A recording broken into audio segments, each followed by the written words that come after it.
shqiptar me një etiketim të tillë. Ju mendoni se ishte strategji e zotit Rama, një gabim le të themi në mënyrën se si është shprehur? Ka një prapavipra të qëllimshme në gjithë këtë?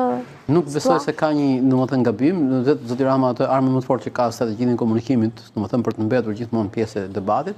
Nuk arrit ta kuptoj sot si nuk kupton ai domethënë shqiptarët Taliban të Evropës, sepse e para duhet të perceptojmë çfarë nuk kupton me Taliban, domethënë dhe konotacioni që kemi marrë është domethënë tërësisht i pashpjegueshëm për ne, por ndoshta në konotacionin domethënë se nuk duhet të nxjerrë jashtë kontekstit kur kemi folur kur ka të bëjë me sigurinë apo me këtë. Nëse ka të bëjë me sigurinë, unë mendoj që nuk ka të bëjë fare. Domethënë shqiptarët janë një popull domethënë që japin siguri dhe kanë siguri dhe nuk ka rast që të ketë domethënë një koncept terrorist apo Taliban mes shqiptarëve. Kështu që mendoj që ka të bëjë me një lloj retorike, besoj që me çështjen e integrimit, po ashtu nuk shikoj domethënë një raport.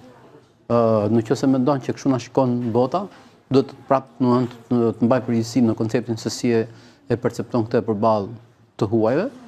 Unë mendoj që është një tokfjalë që nuk i shkon fare shqiptarëve. Sepse i fry një zjarri të një imazhi ndërkombëtar që ne kemi luftuar prej vitesh. Lehtësisht që, më thënë, duke qenë kryeministri, tenton të bëhet gjithmonë pjesë e debatit dhe për të ka rëndësi që fjalimet e tij të jenë të komentuara, të jenë debatuara, të rritet vetë për tu. Pra, ditë bëj një PR, domethënë, në imazh nuk ka asnjëherë reklam negative.